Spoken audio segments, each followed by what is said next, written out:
आवाज नहीं आ रही क्या मेरी?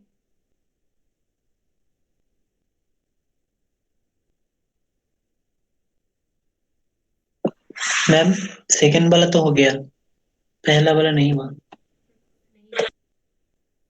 तो बोला करो ना, नहीं ट्राई किए तो भी बताओ।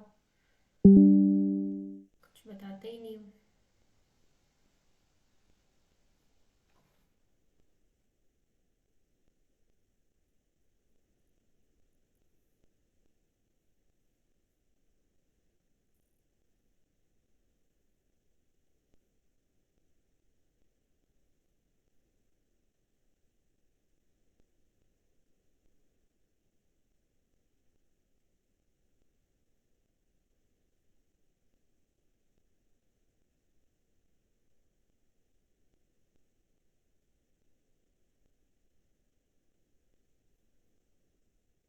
दोनों डिस्कस कराओ।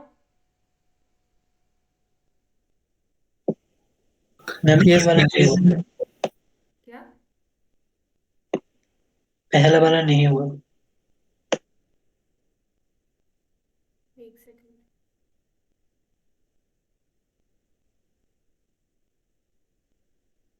और किसी ने ट्राई नहीं किए क्या?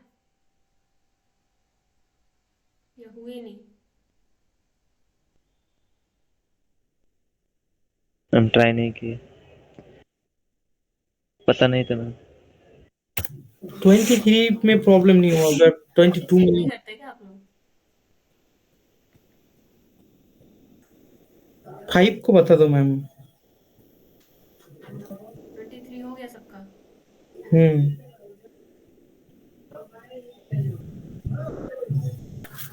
चलो 23 ट्राई कर लेना जिसने नहीं भी किया। जब 5 समझ जाओगे तो 23 तो अपने आप ही हो जाएगा। तो देखो क्या क्या रखा है। Consider the differential equation this.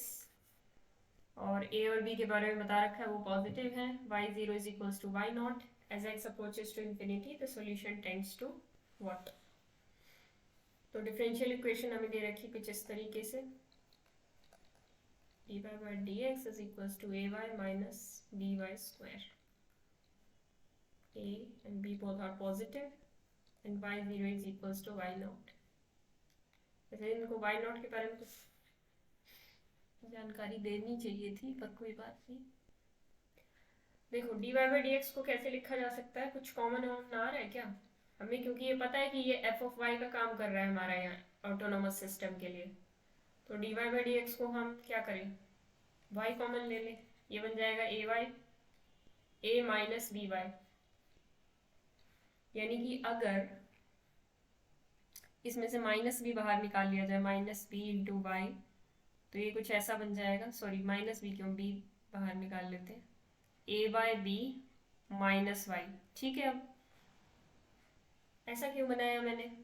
क्योंकि ऑप्शंस में कुछ ए बाय बी टाइप का दिख रहा है ना, तो मैं उनके जैसा कुछ बनाने की कोशिश कर रही हूँ। और मुझे y के अलग अलग फैक्टर्स भी चाहिए, ताकि मैं y minus something is equal to zero रख के वैल्यूज निकाल सकूँ। नहीं, इक्विलिब्रियम सॉल्यूशन जो हम निकालते हैं वो निकालेंगे, चाहे वो इस इक्वेशन के सॉल्यूशन बने या ना बने, हम इक्विलिब्रियम सॉल्यूशन निकालते हैं। तो जब हम यहाँ से निकालेंगे इक्विलिब्रियम सॉल्यूशंस, तो एक तो बनेगा y is equal to zero और एक बन जाएगा a बाई बी। यहाँ तक हो गया था। Yes ma'am. इसके बाद हम क्या करेंगे, ग्राफ पे आते हैं। अब a बाय बी कैसा नंबर है ये देखना पड़ेगा हमें गिवन कंडीशंस के अकॉर्डिंग, बिकॉज a और b की फॉर्म में दे रखा है। मैम, वाई नॉट के बारे में भी तो हमें जानना है। हाँ, उनके बारे में, उसके बारे में भी जानना है।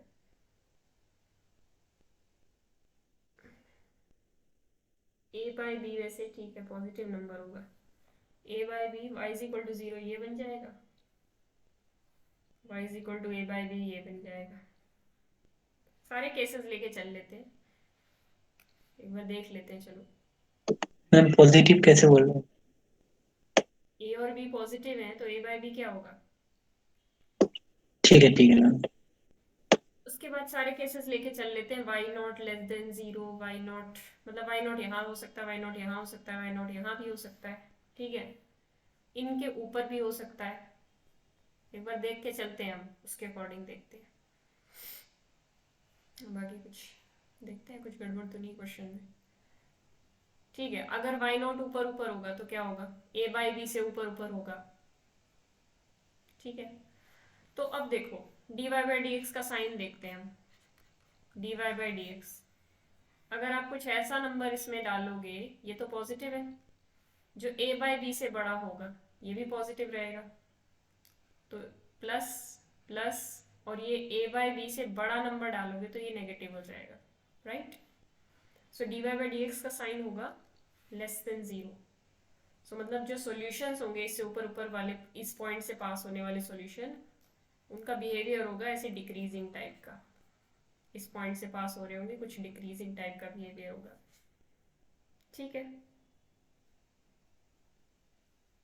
अगर y not a by b के बराबर हो जाता है तब तो ए बाई बी सोल्यूशन आ ही जाएगा, तब तो आंसर ए बाई बी ही रख दोगे आप। एक सेकेंड, ठीक है, लेकिन अगर वाई नॉट, कुछ बताना चाहिए था इनको, वाई नॉट नॉन जीरो होना चाहिए, y not must be non zero, कुछ ऐसा बताना चाहिए था। यस मैम, तब तो ए बाई बी हो जाता। थोड़ी सी गड़बड़ है इस क्वेश्चन में, पर कोई बात नहीं। और अगर वाई नॉट जीरो से ए बाई बी के बीच में होगा तब क्या होगा, जीरो से ए बाई बी के बीच इंक्रीजिंग टाइप। इंक्रीजिंग टाइप होगा, क्योंकि जीरो से ए बाई बी के बीच में ये तो पॉजिटिव ही रहेगा, वाई भी पॉजिटिव ही रहेगा, जीरो से बड़ा है, और ए बाई बी से छोटा नंबर है यहाँ पे, तो ये भी पॉजिटिव रहेगा, तो ये इंक्रीजिंग टाइप का होगा। तो सॉल्यूशन कुछ ऐसे जा रहा होगा, ए बाई बी इसका एसिम्पटोट की तरह बन रहा होगा। तो इस, उन्होंने वैसे हमसे पूछा क्या है, उन्होंने हमसे पूछा है इन्फिनिटी पे सॉल्यूशन कहाँ टेंड करता है, limit x approaching to infinity y x कहाँ पे टेंड करता है।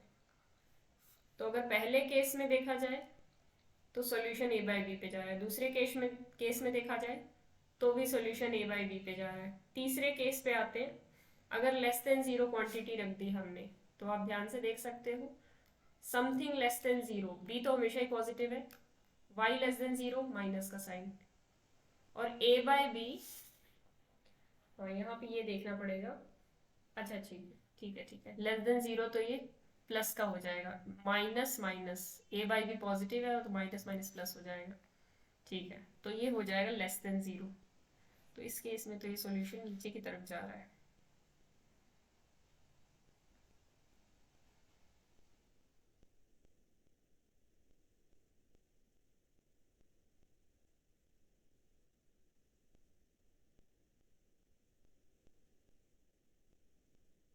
लेस देन जीरो, ठीक है, नेगेटिव आएगा, लेस देन जीरो नीचे की तरफ जाएगा, इस केस में तो कुछ अलग ही हो रहा है, इस केस में नीचे की तरफ जाएगा तो माइनस इन्फिनिटी।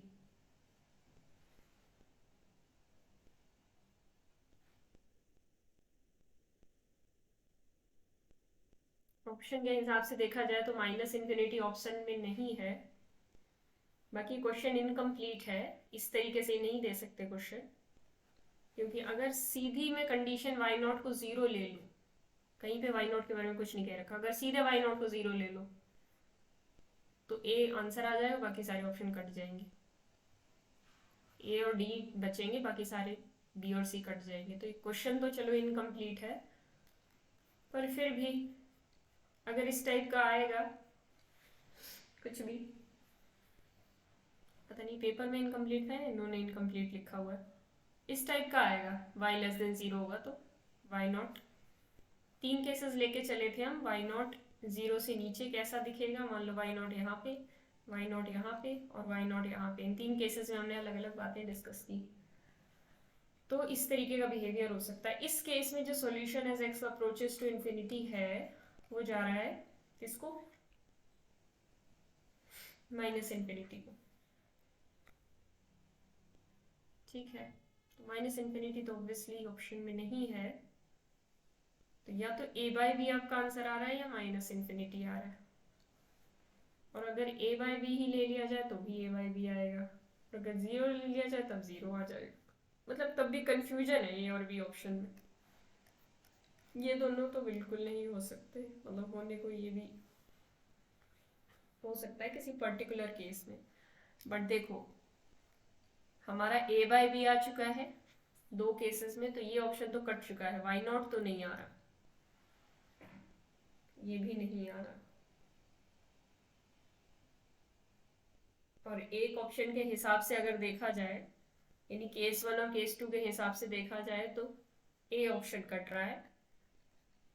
और अगर हम वाई नॉट को 0 ले लें तो फिर बी ऑप्शन कट रहा है। तो क्वेश्चन इनकम्प्लीट है, थोड़ी सी प्रॉब्लम है। वाई नॉट की जानकारी होनी चाहिए हमें।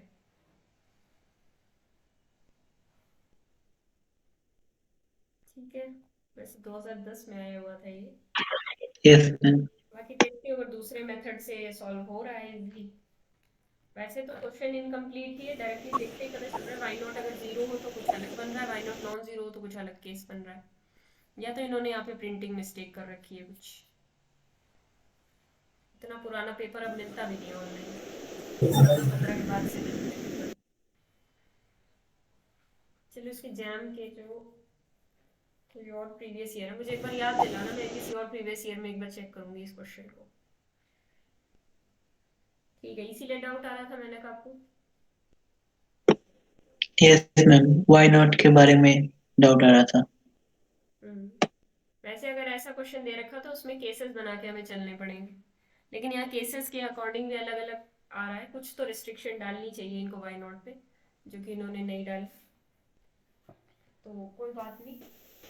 और हम्म? और मैम ये रिकॉर्ड हो रहा है ना?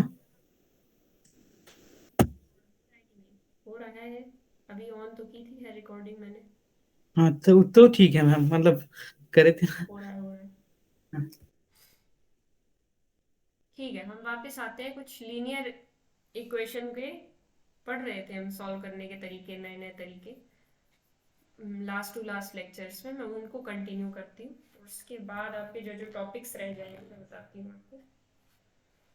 टाइम हो रहा है 7:15, हमारे पास 1.5 घंटा है। टाइम बर्नौलीज तो बहुत इक्वेशन हो जाएगा। बहुत है हाँ, टाइम। क्या? टाइम तो बहुत है मैम। हम्म, हो जाएगा आज जितना मैंने हाँ, सोचा है। पर बर्नौलीज मैम इक्वेशन हो जाएगा, एक सेकेंड। एग्जैक्ट करवा चुकी हूँ, इंटीग्रेटिंग फैक्टर करवा चुकी हूँ, ऑर्थोगोनल ट्रेजेक्टरी करवा चुकी हूँ, उसका बता देना कि आपने करा है कि नहीं। होमोजेनस करा चुकी हूँ, उसकी में एक टाइप रहती है वो आज कराऊंगी। Method of separation of variable करा चुकी हूँ, और साथ साथ थोड़ा थोड़ा वो यूज होता ही रहता है हर जगह। Linear differential equation of second order with constant coefficient कराना है, वेरिएशन ऑफ पैरामीटर कराना है, मैम क्वाड्रेटिक इक्वेशन। तीन चीजें करानी है। 3 दिन और क्लास लगेगी। हाँ बोलो। मैम ग्रुप थ्योरी का असाइनमेंट और वो सब कंप्लीट कर देना। हाँ वो कंप्लीट करा दूंगी, बस एक बार रीमन हो जाए ना, फिर मैं ग्रुप ठीक है मैम। सब कंप्लीट करा दूंगी। एक बार सिलेबस हो जाए तो फिर अपना अल्टरनेट डेज पे ले ली क्लास, कभी ऐसे ले ली, तो थोड़ा सा मैं फ्री हो जाऊँ और आप लोग असाइनमेंट करने के लिए भी फ्री हो जाओ। मतलब लेकिन ग्रुप थ्योरी का जितना हो चुका है सब कुछ कंप्लीट करके रखो। और कहीं भी कोई क्वेश्चन ऐसा अटक रहा है कि भाई ये हमने नहीं किया है इस पोर्शन को, तो मुझे बताओ। एक बार अभी मैं ग्रुप थ्योरी पे ध्यान नहीं दे पाई हूँ, मैं एक बार देखना है मुझे अभी कि आपको कुछ एक आप टॉपिक कराना है कि नहीं ऑटोमॉर्फिज्म से रिलेटेड। मैम सिले थ्योरम आप कराओगे ये बोला था। सिलो थ्योरम सिर्फ एक बार आई है इतने सालों में, 15-16 सालों में। सिलो थ्योरम का एक क्वेश्चन आया आज तक, 2017 में। चलो कोई नहीं, एक क्लास में ले ओके मैम। लेंगे। उसमें जितना पोर्शन रिमेनिंग है ना, जैसे सिलो थ्योरम और जो जो इम्पोर्टेंट चीज़ें हैं, वो ज़रूर करा दूंगी मैं। एक क्लास आपकी ग्रुप की और एक क्लास ग्रुप के असाइनमेंट डिस्कशन की, 1 या 2 क्लास, मतलब लगभग 3 क्लासेस, और ग्रुप थ्योरी पूरी तरह फिनिश हो जाएगा। मैं यहीं से करा देती हूँ। पर उसके बाद मैम आप ग्रुप थ्योरी का वो टेस्ट लोगे ना?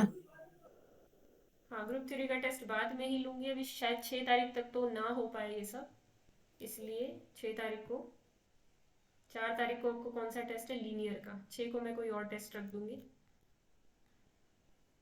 ठीक है, 8 या 9 तारीख को ग्रुप थ्योरी का टेस्ट लेंगे। ठीक है। ठीक है मैम। 6 या 7 तारीख तक मैं सोच रही हूँ, मतलब मैक्स टू मैक्स 7 तक तो आपका सिलेबस हो ही जाए। वेरिएबल सेपरेबल देखो क्या क्या मेथड्स थे, मैं थोड़ा सा दिखा देती हूँ आपको। यही नोट्स पढ़ने हैं आपको, ठीक है। अब जो मैंने कल टॉपिक कराया था वो इनमें नहीं है, तो क्या करना है आपको, आपका मैंने स्पेशल नोट है वो देखूंगा। स्पेशल नोट मैंने अपलोड कर दिए हैं कल के टॉपिक के रिगार्डिंग, ठीक है। उसमें एक आध एग्जाम्पल एक्स्ट्रा मिले उसको भी कर लेना। रीमन में कोई एक्स्ट्रा एग्जाम्पल मिले आज के लेक्चर से रिलेटेड, उसको भी साथ साथ देख लेना, क्योंकि मैं अब ये नहीं है कि एक एग्जाम्पल छूट गया तो मैं उसको लेके दोबारा करवाऊंगी। अब ये मत सोचना कि एक एक चीज हाथ पकड़ पकड़ के करवाई जाएगी, कुछ एक आप छूट गया है सिमिलर सा एग्जाम्पल, आपको खुद करना है वो नोट्स में से देख के, ना समझ में आए तो पूछना, ठीक है। अपनी स्पीड बढ़ाओ। अब देखो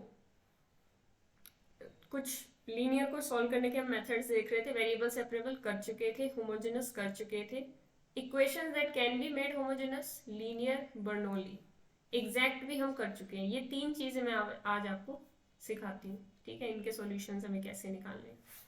तो बढ़ते हैं, सबसे पहले करते हैं इक्वेशंस जिनको हम होमोजेनस बना सकते हैं, और कैसे बनाएंगे। मैं आपने क्वेश्चन 23 जो दिया था उसका आंसर क्या है क्वेश्चन ग्रुप में? BCD है क्या, एक सेकेंड,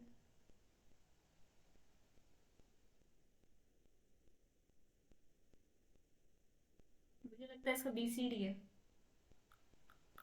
BCD आया होगा आप सबका, या कुछ और आ रहा है। Yes ma'am. BCD अगर आ रहा है, BCD ही है जहाँ तक मुझे याद है, 90% यही है। मैम उसको बाउंडेड कब बोला जाता है, जब मतलब? बाउंडेड का मतलब है, देखो एक अच्छी सी बात बताती हूँ आपको। जैसे इक्विलिब्रियम सॉल्यूशंस, मान लो ये 3 पड़े, ये ऑरेंज लाइंस इक्विलिब्रियम सॉल्यूशंस है। कोई भी सॉल्यूशन, ये y=0 है, कोई भी सॉल्यूशन इनके बीच में होगा। अगर मान लेते हैं कोई हमारा ग्रीन सा सॉल्यूशन है, अगर वो ऊपर से जा रहा है, कुछ ऐसे जा रहा है, तो वो अनबाउंडेड है, क्योंकि उसको रोकने वाला केवल एक तरफ से ये ऑरेंज इक्विलिब्रियम सॉल्यूशन है, एक ही तरफ से रुक रहा है ये ग्रीन सॉल्यूशन, दूसरी तरफ से अनबाउंडेड है। लेकिन अगर ये 2 ऑरेंज सॉल्यूशंस के बीच में होगा, इस तरीके से जा रहा होगा या इस तरीके से जा रहा होगा, तो क्या होगा, 2 ऑरेंज लाइन्स है इसको ऊपर और नीचे से बाउंड करने के लिए। जैसे कि अभी आपने जो क्वेश्चन किया उसमें y=1 और y=3 ये काम कर रही है। यहाँ पे आप मान सकते हो, इसको 1 मान लो, इसको 3 मान लो, वैसे यहाँ पे काम नहीं करेगा, मैंने ओरिजिन ऊपर ले रखा है। समझ रहे हो ये बात? यहाँ पे लोगे तो भी इसको बाउंड करने के लिए कुछ ना कुछ है, नीचे लोगे लास्ट इक्विलिब्रियम सॉल्यूशन से नीचे नीचे लोगे तो भी ये एक तरफ से बाउंड हो पाएगा, दूसरी तरफ से अनबाउंडेड रहेगा। यानी 2 इक्विलिब्रियम सॉल्यूशंस के बीच में अगर सॉल्यूशन कैद हो जाता है तो क्या कहलाता है वो, बाउंडेड है। यानी कि आप इन्फिनिटी और माइनस इन्फिनिटी पर उसकी लिमिट चेक कर सकते हो। बाउंडेड सॉल्यूशन का मतलब वही है, फंक्शन बाउंडेड होना चाहिए, यानी y एक्सिस बाउंडेड। और कोई फंक्शन कब बाउंडेड होता है, जब उसका रेंज सेट बाउंडेड हो, ये ध्यान रखना, ठीक है। क्लियर? यस मैम समझ गया, बाउंडेड होगा फिर BCD ऑप्शन। ठीक है। तो वेरिएबल सेपरेबल हम देख चुके थे, मैं थोड़ा सा आगे बढ़ती हूँ।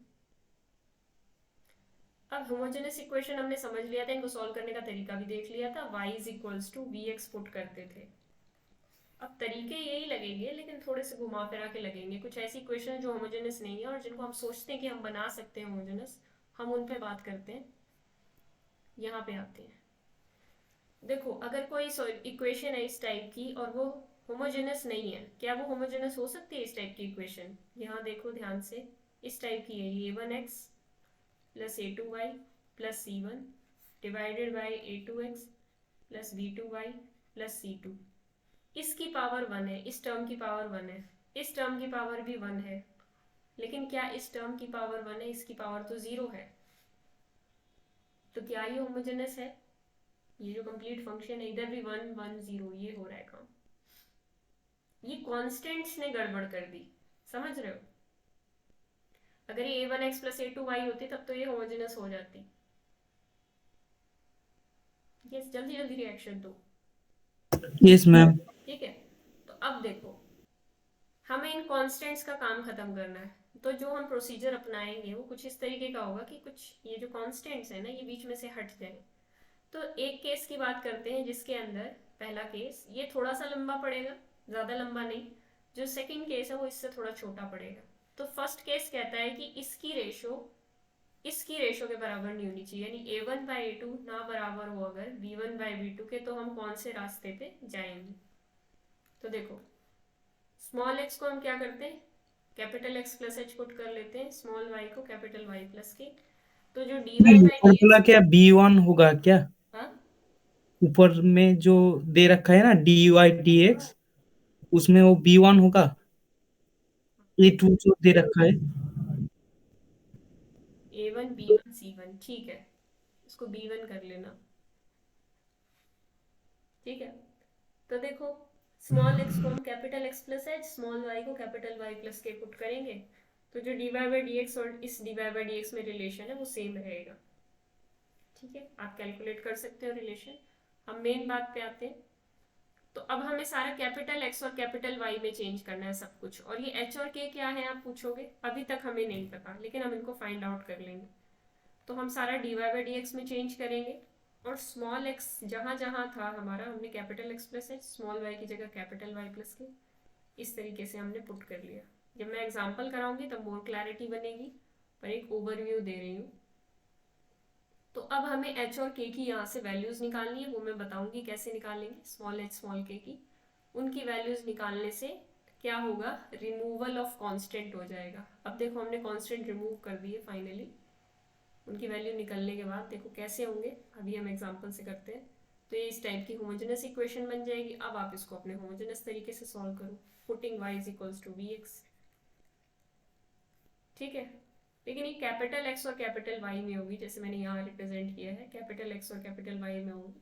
उसमें आपको y is equal to vx put करना है, एक सॉल्यूशन मिलेगा। किस में मिलेगा, कैपिटल Y कैपिटल X में मिलेगा।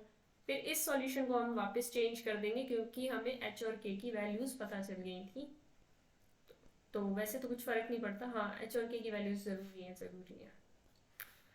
तो वो जो वैल्यूज पता चल गई थी उससे स्मॉल y स्मॉल k में हम इसको चेंज कर देंगे। अब मैं जो एग्जांपल कराती हूँ मैं उस बोर्ड पे कराती हूँ। ये वाला एग्जांपल उठाते हैं, y minus x plus 1 y plus x minus 5।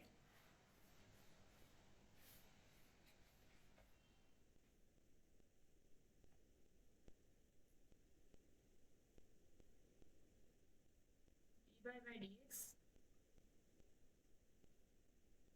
Is equal to y minus x plus 1 by y plus x minus 5, यही था। मैं स्मॉल x की यही था ना।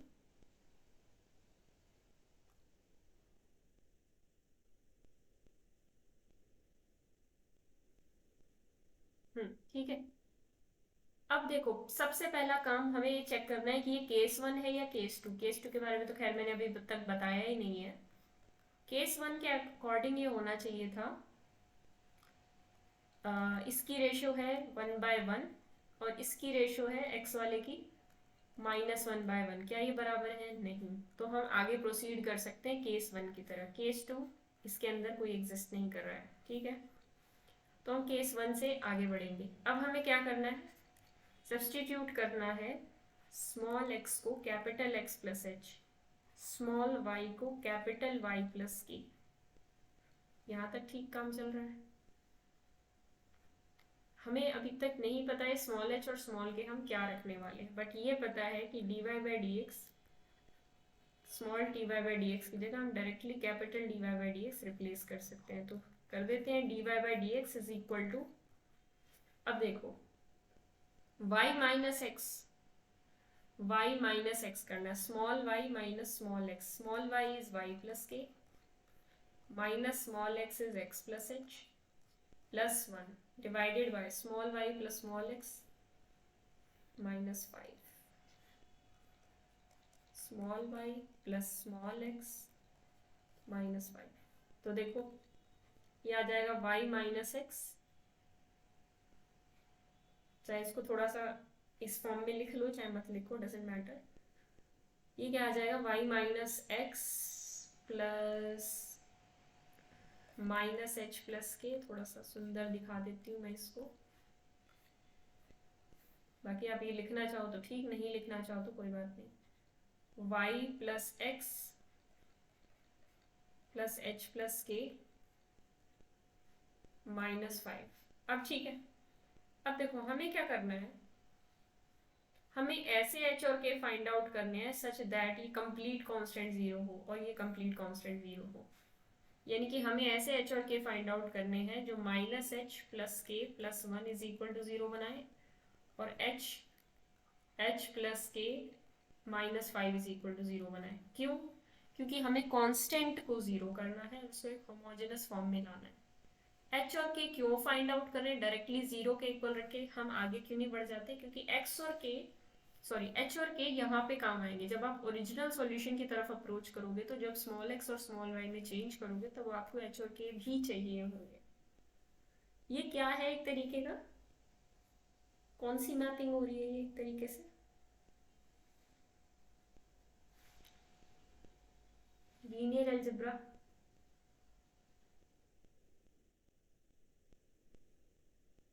ट्रांसलेशन में आपने पढ़ा था, एक डब्बा यहाँ रखा है आपके घर में, आपकी मम्मी ने कहा इसको उठा के यहाँ रख दो, मुझे सफाई करनी है।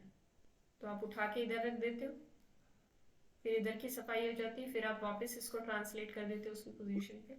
हाँ मैम, समझ में आया। करते हो आप लोग? क्या कर रहे हैं हम? मैम ये तो जियोमेट्री में किया था। जियोमेट्री में नहीं, लीनियर में भी मैंने बताया था, लीनियर अलजेब्रा में भी ट्रांसलेशन प्रोजेक्शन, हम ये सब चीजें जब कर रहे अच्छा, हैं हाँ हाँ हाँ मैम, ये मैपिंग्स हैं। याद है।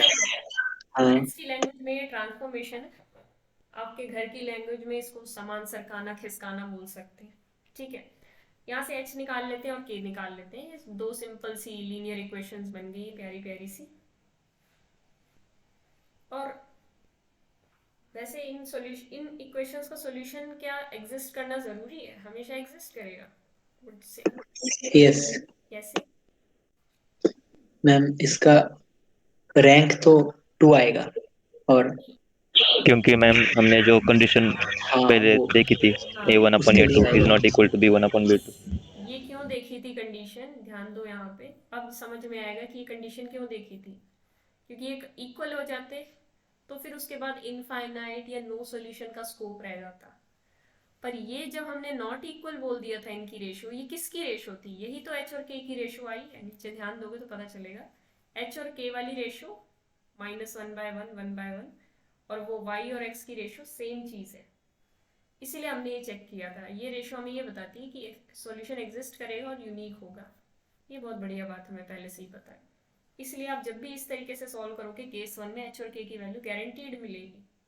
तो 2k - 4 इज इक्वल टू 0, मतलब k तो 2 आ गया, k 2 आ गया तो यहाँ से मैं h को 3 लिख देती हूँ निकाल के। अब आप आगे का काम करते हैं। आपको कुछ नहीं करना, आप तो सीधे, आपको पता है कि ये चीज़ 0 है, ये चीज़ 0 है, ये चीज़ 0 है, तो आप सीधे dy/dx की जगह क्या रखोगे? सॉल्यूशन करने का काम तो कुछ बचा ही नहीं। अब कैपिटल Y और कैपिटल X में सॉल्यूशन निकालना तो अब बाएं हाथ का खेल हो चुका है। तो निकाल लेते हैं, क्या होगा? पुट, ओहो क्या,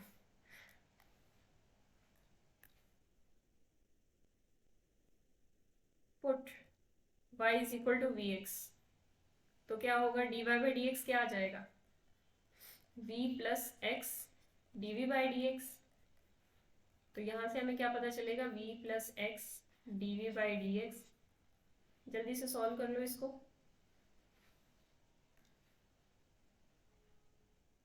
टाइम ऐसे लगता है जब मैं आपको बोलती हूँ कि सॉल्व कर लो, जैसे हम कह रहे थे ना 1.5 घंटा बहुत है हमारे लिए।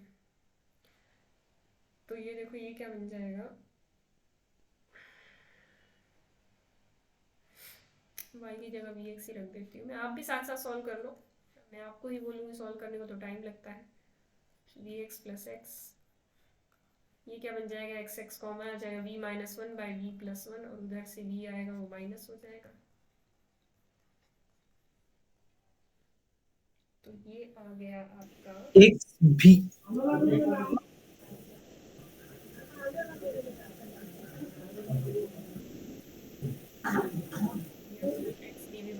आया कि नहीं आया? कुछ अलग आए तो मुझे बता देना। तो dv dx by x आ जाएगा यस मैम, यही आया। v plus 1/। अब बस हमें इंटीग्रेशन में एक्सपर्ट होना पड़ेगा। होते तो सिंपल ही इंटीग्रेशन, पर थोड़ा सा पार्शियल फ्रैक्शन का यूज़ हो गया, कहीं कुछ यूज़ हो गया, तो पार्शियल फ्रैक्शन की ट्रिक भी याद रखना। थोड़ा ट्रिक भी देखते रहा करो, कोई भी फ्रैक्शन मिले या अपनी तरफ से फ्रैक्शन बना के ट्रिक्स यूज़ करते रहा करो। अब ये टाइम है कि आप ट्रिक्स को टिप्स पे ले लो, रिजल्ट्स को टिप्स पे ले लो, लेना शुरू करो, क्योंकि अब चीज़ें भूलने लगोगे तो क्वेश्चन पे ध्यान नहीं जा पाएगा, फिर इधर उधर की बातों में ध्यान जाएगा। v/v² + 1 माइनस 1/v² + 1, इसको सॉल्व करेंगे तो कुछ सॉल्यूशंस ही देख लेते हैं हम, मेहनत कौन करेगा, है ना। देखो कुछ सॉल्यूशन इनके भी ऐसे ही आ रहे हैं, इंटीग्रेटिंग ब्ला ब्ला ब्ला ये सब करके सॉल्यूशन ये आ गया। ठीक है, बाकी मैं सॉल्यूशन निकालूंगी नहीं, आप पे ही छोड़ दूंगी, सॉल्व कर लेना एक बार नेक्स्ट क्वेश्चन में। अब v की वैल्यू क्या थी, y तो vx के बराबर था, तो पहले तो इसको कैपिटल Y और कैपिटल X में आपको चेंज करना होगा। तो v की वैल्यू है y² / x², अगर मैं रिप्लेस कर दूं तो, और v की वैल्यू यहाँ पे भी y/x अगर रिप्लेस कर दूं, ये ठीक हो गया काम। लेकिन असली सॉल्यूशन आपको कैपिटल Y कैपिटल X में नहीं, असली सॉल्यूशन आपको स्मॉल y स्मॉल x में चाहिए। स्मॉल y और स्मॉल x, स्मॉल y और कैपिटल Y में क्या रिलेशन था, स्मॉल x और कैपिटल X में क्या रिलेशन था, स्मॉल y क्या था y + k, और k की वैल्यू अभी 2 आई थी शायद, और स्मॉल x था x + h, और h की वैल्यू शायद 3 आई थी। तो कैपिटल Y की जगह क्या आएगा, स्मॉल y - 2, देखो y - 2 यहाँ पे लिखा हुआ है ना। सॉल्यूशन निकालोगे जब पूरा कंप्लीट करोगे, क्वेश्चन कंप्लीट कर लेना प्लीज, मेरी रिक्वेस्ट है। जो जो क्वेश्चंस हम छोड़ेंगे आप प्लीज कंप्लीट कर लेना उनको, प्रैक्टिस की ज़रूरत है, सिर्फ समझने से चीज़ें नहीं होंगी। और ये जो किसकी बात कर रही थी, हाँ स्मॉल x की बात कर रही थी, हाँ कैपिटल X की बात कर रही थी। कैपिटल X की जगह हम रिप्लेस क्या करेंगे, x - 3, देखो यहाँ पे कर रखा है, समझ गए, ये कुछ रह गया बताओ। यस मैम, हो गया। ठीक है, इसके प्रैक्टिस क्वेश्चंस तो मैं बाद में दूंगी, आज मैं आपको सारे कंसेप्ट समझा देती हूँ।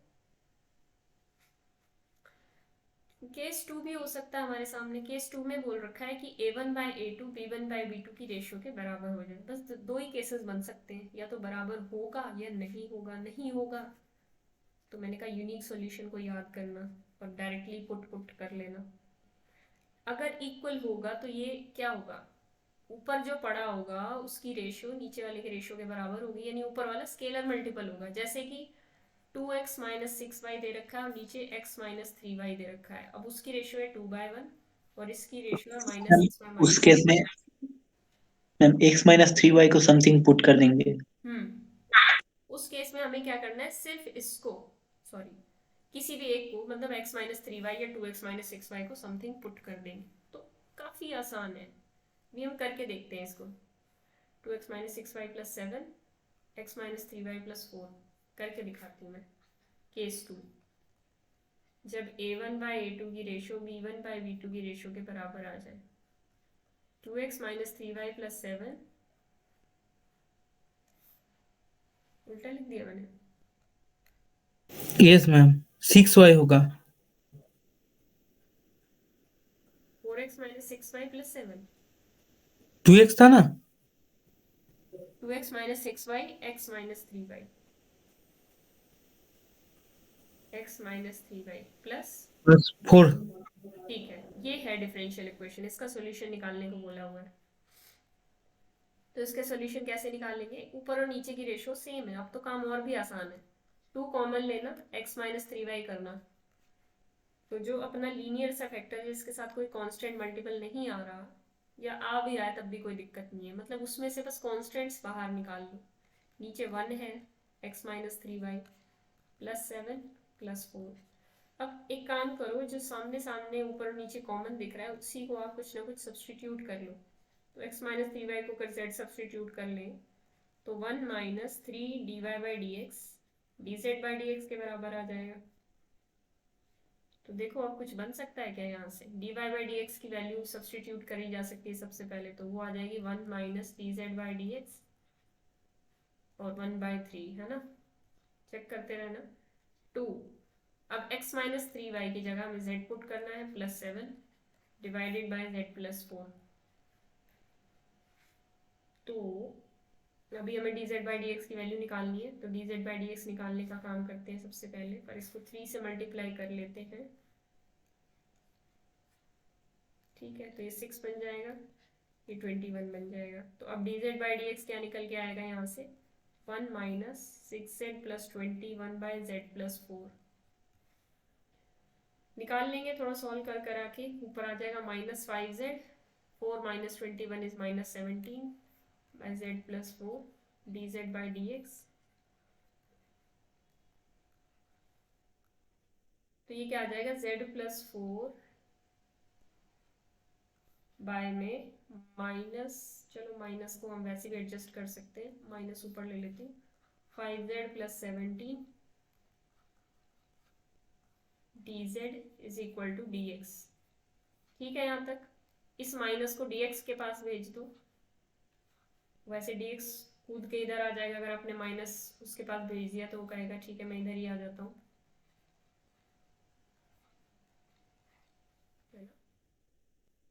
जैसे ट्रेन के कंपार्टमेंट में रिश्तेदार जब किसी दूसरी सीट पे बैठा होता है या दूसरे डिब्बे में बैठा होता है तो आप कहते हो भैया सीट चेंज कर लो, तो आपका रिश्तेदार जैसे कूद के आ जाता है वैसे ही dx कूद के आ गया। तो अब बताओ अब क्या तरीका लगाओगे इस पे, कैसे इंटीग्रेट कर।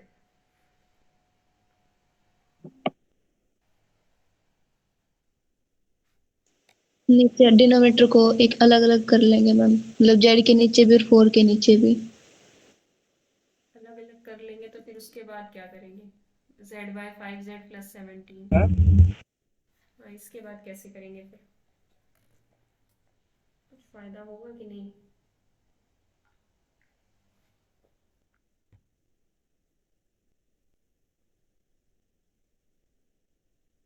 मैम नीचे से 5 कॉमन निकालेंगे तो z+17/5 नीचे बचेगा, तो ऊपर वैसे एडजस्टमेंट कर लेंगे। या 5 से मल्टीप्लाई डिवाइड भी कर सकते हैं, 5z plus 20 bye 5z plus 17, ऊपर तो 5 से मल्टीप्लाई किया तो 5 से डिवाइड कर देती हूँ। ठीक है, ऐसे करोगे तो ज़्यादा आसान रहेगा बजाय कि बिल्कुल अलग अलग कर लेने के, क्योंकि उसके बाद फिर रास्ता नहीं समझ में आता कि क्या करें। अब देखो 5z प्लस 20 को नीचे वाले डिनोमिनेटर की टर्म में लिख देते हैं, 5z प्लस 17 प्लस 3/, ठीक है, ये आ जाएगा 5z प्लस 17। अब ये हमने क्यों किया था, क्या ताकि हम यहाँ पे 1 ला सकें और नीचे 5z प्लस 17। अब ठीक है, क्योंकि अब ऊपर कांस्टेंट है, पहले ऊपर वेरिएबल था, अब वो दिक्कत कर रहा था। ठीक है, अब इंटीग्रेट कर दोगे बहुत ही इजीली, तो ये आ जाएगा 1/5z प्लस 3, अच्छा 1/5, हाँ ठीक है, 3/, एक तो लॉग 3/5 तो ऑलरेडी था, ये बाहर वाला 5 था ना, फिर लॉग मॉड 5z प्लस 17, या मॉड लगाने की भी ज़रूरत नहीं है, 5z प्लस 17, और ये जो कोफिशिएंट है ये भी डिवाइड होगा जाके, तो ये 5 स्क्वायर बन जाएगा plus x is equals to c। बात समझ में आई। Yes ma'am. और y 5 माइनस स्क्वायर क्यों 3x दिया को वो समझ में नहीं आया मैम। क्या समझ में नहीं आया, अच्छा, एक 5, 8/5 इसका और 8/5 अच्छा लॉग का, जो अच्छा बीच में समझ मेंशन किया है, गया, हाँ समझ गया, कोफिशिएंट से डिवाइड। ठीक है मैं समझ गया समझ गया। तो y माइनस 3x को v पुट किया था, तो अब हमें यहाँ सॉरी z पुट किया था, तो z की जगह हर जगह y माइनस 3x रखना है बस आपको, सॉल्यूशन आ चुका है। ठीक है, समझ गए। समझ गए मैम, पर एक केस तो वो हो गया जिसमें वो रेशियो इक्वल नहीं होगा, ए और वन ये एक्स वाला केस प्लस, जहाँ पे रेशियो इक्वल हो जाएगा। हाँ a1x plus b1y plus c1, वैसे क्वेश्चन रेयरली ही आते हैं पर हमें सारे कंसेप्ट आने चाहिए, a2x plus b2y plus C2। OT के प्रीवियस ईयर किस किसने ट्राई किए हैं? किसके? ओटी मतलब? Orthogonal trajectory. OTG की बात नहीं कर रही, अच्छा अच्छा किचन वाले OTG की बात नहीं कर रही। अच्छा अच्छा, ओटी अभी तक तो नहीं किया, आज करूंगा, मतलब रात के लिए रखा है। 15 मिनट, 20 मिनट, इससे ज्यादा नहीं लगेंगे। 6-7 क्वेश्चन है, 8-9 होंगे वो ज्यादा। तो हमने शॉर्ट ट्रिक बता ही दिया, इससे शॉर्ट क्या होगा? इसका निकालो और उसका रेसिप्रोकल कर दो, एक माइनस कर दो, बस सॉल्यूशन कर दो। ये तो शॉर्ट नहीं, ये लॉन्ग ही है। ये तो सारी दुनिया तीन स्टेप में काम हो रहा है, है। 3 स्टेप में काम हो रहा है मैम, हाँ, और क्या चाहिए? और आप देखोगे ऐसे कोई इम्पॉसिबल क्वेश्चन भी नहीं आए हुए हैं, आसान क्वेश्चन आए हुए हैं प्रीवियस ईयर में। तो अगर OT का क्वेश्चन आ जाता है तो थोड़ा एवरेज, अबव एवरेज भी आए तो भी आप कर लोगे। ठीक है, बाकी जो आपके आंसर्स भेजने हैं वो मुझे बता देना कौन कौन से भेजने हैं। अब मैं भेज दूंगी इस क्लास के बाद, तो मैंने भेजे नहीं थे। केस वन हमने देखा A1/A2 B1/B2 के बराबर ना हो। और इसमें हमने क्या किया, सबसे पहले याद कर सकते हो आप, इसको शॉर्ट नोट्स में बना सकते हो, समझ रहे हो? हम्म।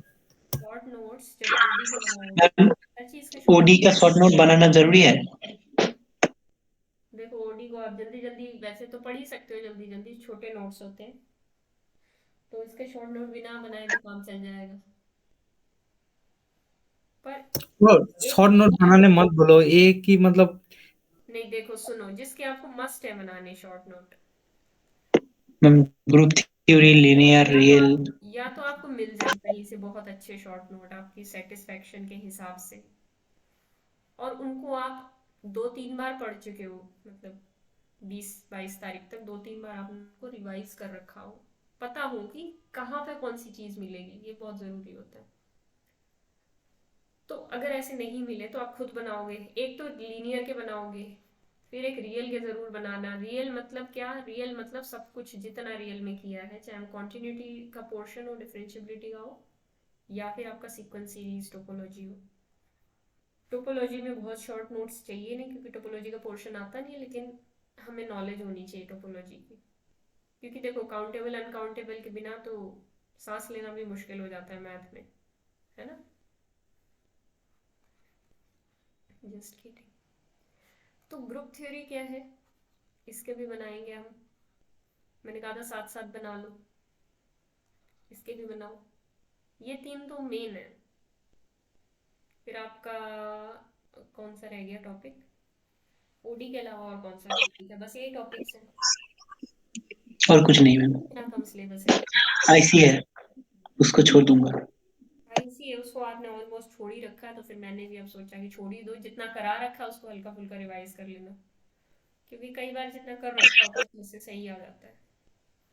चाहे पोलर मैम, वाला एक पोर्शन चीज। ना भी करो ना, देखो उसमें पोलर वाला पोर्शन ना भी करो, उसमें सिर्फ कार्टेशियन में डबल कोऑर्डिनेट्स कर लो, तो उस पे भी क्वेश्चन बनने के हाई चांसेस है। कार्टेशियन में तो मुझे लगता नहीं आपको दिक्कत आ रही थी, बाकी जो क्वेश्चन आएंगे सिंपल ही आएंगे, इतने ज़्यादा कॉम्प्लेक्स नहीं आएंगे। बाकी देखो पेपर मैम, में। छोड़ दो। ये जो किया इसको ही अगर ढंग से किया तो भी हो जाएगा। हम्म। मैम, एक्चुअली इंटीग्रल कैलकुलस क्या हो रहा है, बहुत बहुत समय, मतलब टाइम कंज्यूमिंग है, कैलकुलेशन ज्यादा है। कैलकुलेशन में थोड़ी दिक्कत होती है, प्रैक्टिस चाहिए हाँ उसमें। मैम, तो इतनी टाइम देकर कैलकुलेशन अगर गलत आ गए तो वो तो सारा टाइम लॉस हो जाएगा। ये तो है। और मैम, ये मैंने ये भी देखा कि एक इंटीग्रल का क्वेश्चन करते टाइम दो ग्रुप थ्योरी का क्वेश्चन, 2 या 3 ग्रुप थ्योरी का क्वेश्चन हो जाएगा। थ्योरी के क्वेश्चन इजी कैसे आए हैं, अगर उस पैटर्न को ये रखते हैं, बिल्कुल इतने सालों में अच्छे क्वेश्चन आए हुए ग्रुप थ्योरी के, आसान आसान। तो फिर तो ग्रुप थ्योरी का एक आध क्वेश्चन को छोड़ के आपके ऑलमोस्ट सारे हो जाएंगे। मान लो 4-5 आते हैं तो आपके 3 क्वेश्चन तो पक्के हैं। ठीक है, तो इनके शॉर्ट नोट जरूर बना लेना, क्योंकि ये बड़े टॉपिक्स हैं। अब बड़े टॉपिक्स के सारे नोट्स उठाकर पूरा रिवाइज कर लो, अभी कर लो ठीक है, लेकिन एग्जाम टाइम में जैसे जैसे एग्जाम नज़दीक आता है, रिवीजन के लिए हमें शॉर्ट नोट ही चाहिए होते हैं, इसलिए बोला जा रहा है। और जैसे निर्मला जैसे लोगों को जिनको भूलने की आदत है, उनके लिए तो बहुत ज़रूरी है शॉर्ट नोट। तो इसमें हमने क्या किया था, इसमें तो हमने सीधे y माइनस थ्री एक्स ए वाई प्लस बी एक्स कुछ ऐसा था, उसको सीधे ही कुछ ना कुछ सब्सटीट्यूट कर दिया था, यू वी जो भी था। और इसके अंदर हमने कुछ स्टेप्स फॉलो किए थे, जिसमें हमने स्टेप 1 ये रखा था, अगर आपको इतना ही याद है तो भी काफ़ी है। Small x is equal to x plus h, आगे आप समझ ही जाओगे क्या करना है। Small y is equal to y plus h. अगर आप सोल को समझ गए ना, क्वेश्चन की सोल ये कहती है कि मुझे कांस्टेंट रिमूव करने हैं, मुझे इसको होमोजेनस में चेंज करना है।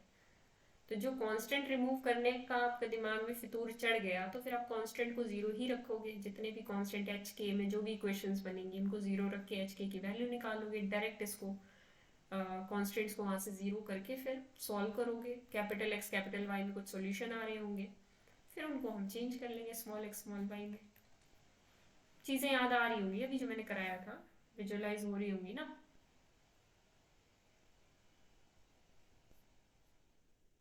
Yes ma'am. यस मैम, बिल्कुल।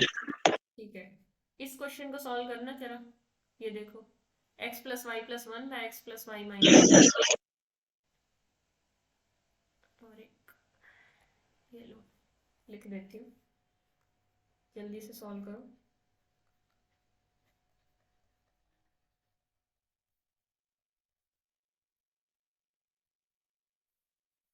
माइनस वन था कि प्लस वन था?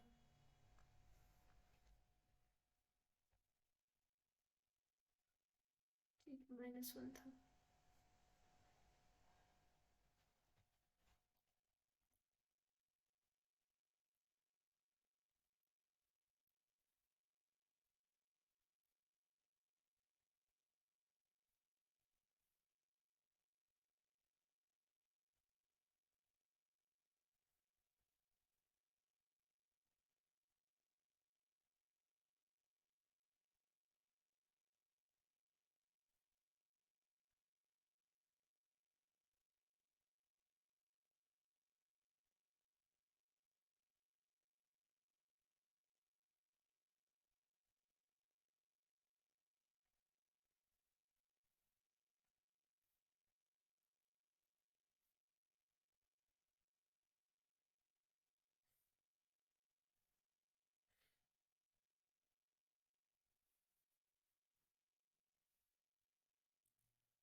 मैम हो गया पहला।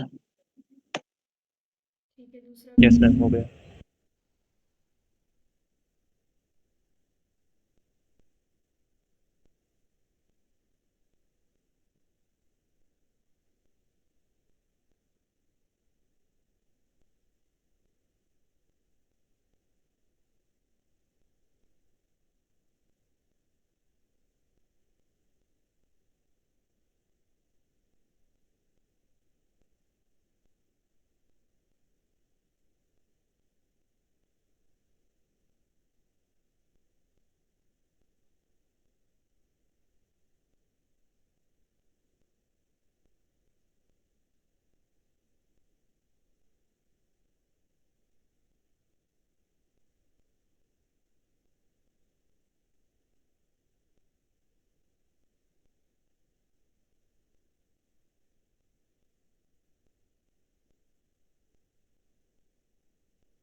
आपने सॉल्व किया होगा। इसमें अब क्योंकि रेशो सेम है 1/1 तो आपने क्या सोचा कि x प्लस वाई को कुछ यूँ पुट कर देते हैं। तो यहाँ से dy बाई डी एक्स हमें क्या मिलेगा, du by d x minus one. तो हम सब्सटीट्यूट करने का काम करते हैं, du by d x minus one is equal to u plus one by u minus one, u plus one हो जाएगा। दोनों को ऐड करेंगे तो 2u by u minus one, something like that, ऐसा बन जाएगा। ठीक है, आगे आप फर्दर सॉल्व कर लोगे। अगर आपको आंसर कंफर्मेशन चाहिए तो मैं दिखा देती हूँ। सेकंड हो गए मैम। बताओ, ये आ रहा था कुछ आंसर, कुछ अलग आ रहा होगा वैसे तो, कुछ ऐसा आ रहा है या अलग आ रहा है? मैम ऐसे 1/2 माइनस 1/2 भी डी वी, यहाँ तक सेम आया। Yes ma'am. ठीक है, तो v बाई यस मैम। इस 2 को मैं उधर ले जाती हूँ, चलो is equal to 2x plus c ऐसे कर देते। v by two sorry v minus log v, ये आ गया। v की जगह हम रख देते हैं x plus y minus log of x plus y, चाहे इसको ऐसे ही छोड़ दो। बाकी जो ऑप्शन में मान लो आपका एक क्वेश्चन आता है, ऑप्शंस दे रखे हैं, तो वो मैनिपुलेशन वगैरह आप कर लेना, आगे पीछे कुछ भी मैनिपुलेट करने को बोला हो। ठीक आ गया, या 1/2 आना चाहिए वैसे। ठीक है, चंगा। Yes ma'am. Yes ma'am. और ऐसा कुछ भी पूछा जा सकता है जैसे कि y0 is equal to what, मतलब तो x कंडीशन इक्वल ये, to 0। y0 is equal to 2 then find yx, तो देन y एट 1 क्या होगा, कुछ ऐसा दे रखा हो सकता है। मतलब y0 इज इक्वल टू 2 करने से क्या होगा, ये जो c कांस्टेंट है ना, आप इसकी वैल्यू निकाल पाओगे। और जब c की वैल्यू निकाल ली, मान लो 5 आ गई, तो फिर 1 पुट करके आप y की वैल्यू यहाँ से निकाल पाओगे। मतलब हो सकता है इतना कॉम्प्लेक्स ना हो, सिंपल ही हो, वो चीज़ आप देख लेना, निकल जाएगा, सॉल्वेबल ही होगा अगर ऐसी y की कोई वैल्यू पूछी होगी। मैं जस्ट फॉर एग्जांपल बता रही हूँ कि इस तरीके से क्वेश्चन थोड़ा सा मोल्ड किया जा सकता है एग्जाम में भी। ठीक है, ओडी के सभी प्रीवियस ईयर्स डाल रखे हैं, आप साथ साथ ट्राई कर सकते हो उनको, क्योंकि इनके जो क्वेश्चंस हैं प्रैक्टिस के लिए मैं आपको भी दे दूंगी, या कल मॉर्निंग तक दे दूंगी। अच्छा, एक सेकंड, ये क्वेश्चन भी तो था, इसमें क्या कर सकते हैं? हाँ मैम वो वाला तो हो गया, क्वेश्चन 1 वाला, क्योंकि आपने वो वाला दिखा रहे हो कि रेशियो इक्वल हो गया था, उसलिए हम लोग हमने बोला था x प्लस वाई जो भी होगा उसमें कुछ एक्स्ट्रा पुट कर लो, जेड पुट कर लो, हम लोग जेड पुट करके क्या मतलब मैंने। तो मैम दो दो नंबर पे क्या देखूं, इसमें तो रेशियो इज नॉट इक्वल हो रहा है, इक्वल भी नहीं हो रहा है, मतलब कैसे देखूं? मैम मैंने एग्जैक्ट डिफरेंशियल इक्वेशन द्वारा सॉल्व किया। x प्लस 2 की, हाँ वही मैं कहने वाली थी कि अगर कुछ नहीं समझ में आ रहा तो हमारे पास एग्जैक्ट वाला तरीका भी है। वेरिएबल सेपरेबल यहाँ होगा नहीं, होमोजेनस ये है नहीं, एग्जैक्ट का थोड़ा हम सोच सकते हैं, सोच लेते हैं, कोई बात नहीं। dy is equal to 2dx, ऐसा आ रहा है मैंने। Yes ma'am. my क्या आ रहा है, 0, अच्छा ये तो इजी है। ये m है। और nx क्या आ रहा है, 1 आ रहा है। तो अब आप क्या कर सकते हो यहाँ से, nx माइनस, नहीं हाँ nx minus my by m कर सकते हैं, यही किया मैंने आपने, 1 minus m by divided, yes ma'am. तो 1 माइनस 0 बाई माइनस 2, यानी 1 by minus 2 is minus 1 by 2।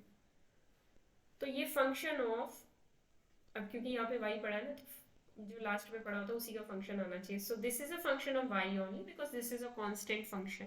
इसको हमें x का भी बनाना होता तो भी हम बिना टेंशन के बना लेते। तो this is a function of what, y only. तो अब क्या करें, integration I mean integrating factor निकालें, वो क्या आएगा, ई इंटीग्रेशन ऑफ -1/2 y, मतलब ये आ जाएगा इंटीग्रेटिंग फैक्टर। तो फिर यहाँ से आप क्या करोगे, इंटीग्रेटिंग फैक्टर को मल्टीप्लाई करके फिर सॉल्व करोगे और फिर सॉल्यूशन निकालोगे। तो निकाला मैम आपने? मैंने x+2y को v पुट करके किया है। मैंने जरा अपना सॉल्यूशन बताओ, यही करेंगे ना हम, इंटीग्रेटिंग फैक्टर को मल्टीप्लाई करना पड़ेगा। x+2y is equal to c into e की पावर y/2 प्लस 11। ऐसा मैम c के साथ मतलब ब्रैकेट नहीं। हाँ कैसे?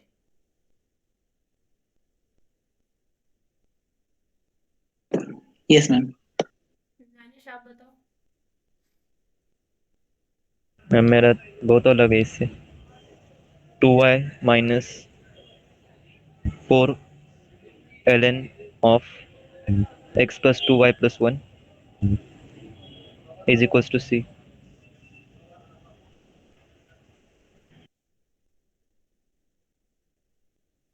बहुत अलग नहीं, सेम है। ये 11 कहाँ से आ गया, ये नहीं समझ में आया मेरे। चलो एक बार सॉल्व करते हैं मैंने कहा आपके तरीके से, मुझे लग रहा है ये आपका तरीका तो इजी है, सही होगा। देखो कभी कुछ ना समझ में आए ना, मैं ये तो चलो आपने बता दिया फर्स्ट तरीका, मैं आपको बताने ही वाली थी नानेश ने जो कहा। सेकेंड वे ये हो सकता है कि एक बार हम इसको भी सब्सटीट्यूट करके कुछ देख लें, या x+2y को कुछ सब्सटीट्यूट कर लें, x+2y - 3 को कुछ सब्सटीट्यूट करके भी देखा जा सकता था। ठीक है, एक मिनट के लिए हम एक बार इसका सॉल्यूशन निकालते हैं।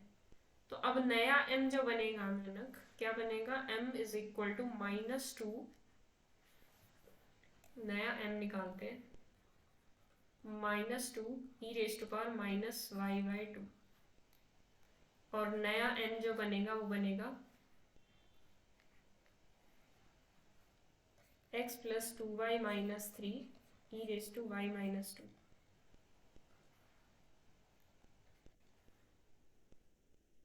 तो सॉल्यूशन क्या बनेगा, m dx + n dy, m dx partial integration with respect to axis का, वो तो 0 ही आ जाएगा। मैम मेरा आंसर में वो 11 नहीं होगा, 1 होगा। 1 आएगा। कैलकुलेशन हाँ मिस्टेक था। हाँ, तो n dy मतलब n के अंदर y के रिस्पेक्ट में टर्म नॉट कंटेनिंग x वाली हटानी है हमें। अब मैं सीधे n dy वाला लगा रही हूँ क्योंकि मुझे साफ साफ दिख रहा है, यहाँ कोई दिक्कत नहीं होगी, मैं सीधे सीधे टर्म्स को निकाल सकती हूँ। तो कर देते हैं काम अपना, और क्या। हमें x वाली हटानी है तो ये हटानी पड़ेगी।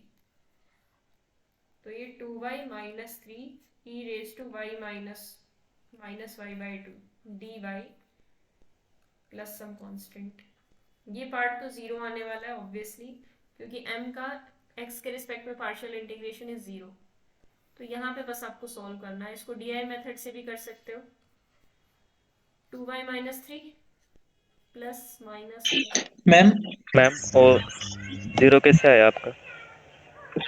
m वाला मैम यहाँ पे y तो कांस्टेंट हो जाता है। अच्छा अच्छा, ठीक है, y कांस्टेंट हो जाएगा क्योंकि इंटीग्रेशन कर रहे हैं। ठीक है, मैं डेरिवेटिव करने लग गई थी शायद। -2 e⁻⁻y/2। अब ऐसी गलतियां एग्जाम में हो जाए तो फिर माफी के काबिल नहीं होता व्यक्ति। ये हो जाएगा इंटू एक्स, आई में e⁻y/2 e⁻y/2 और -1/2 प्लस 1/4 e⁻y/2। तो जो इंटीग्रेशन फाइनल बनेगा वो ये बनेगा, इसको मैं एज इट इज उतार लेती हूँ, -2x e⁻⁻y/2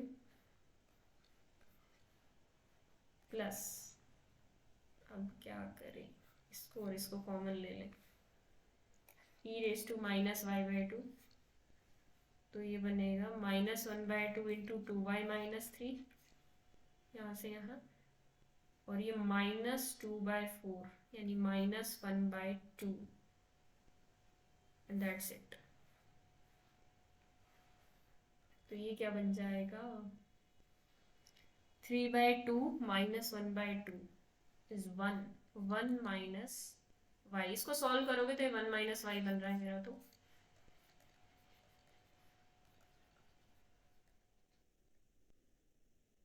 और ये पूरा कॉमन भी आ सकता है, प्लस सम कांस्टेंट तो आएगा ही। -2x plus 1 minus y plus c is equal to 0।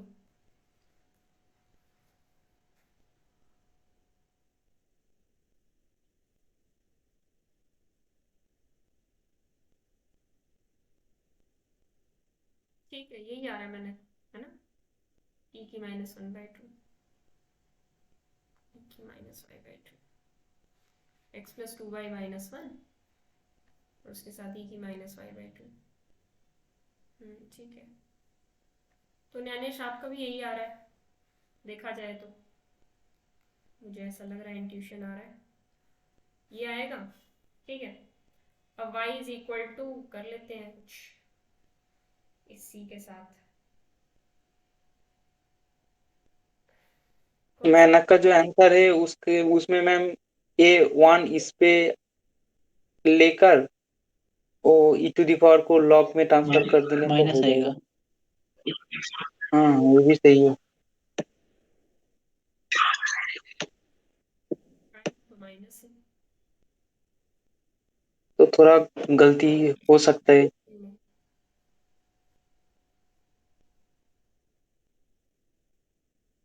Solution ही नहीं है वैसे, आंसर नहीं है यहाँ पे।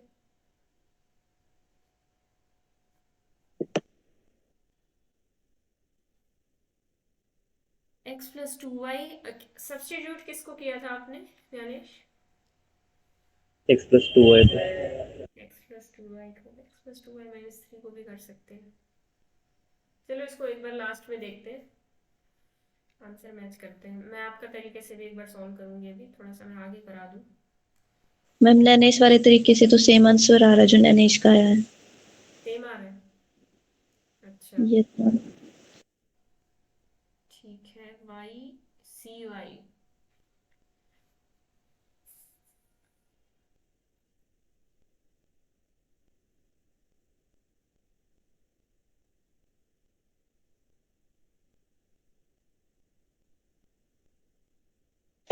मैम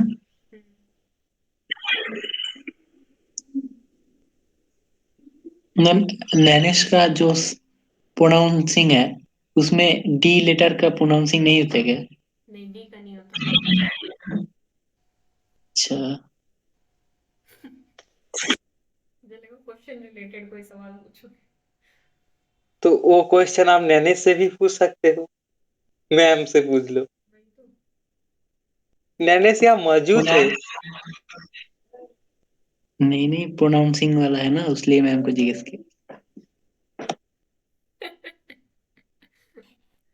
बहुत बढ़िया था।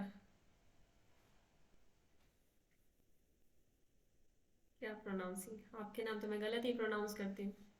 अरे कहाँ आ गई मैं? आप एक बार बोल के दिखाओ मैम। क्या बोल के दिखाऊं? मोइनाक। मोइनाक।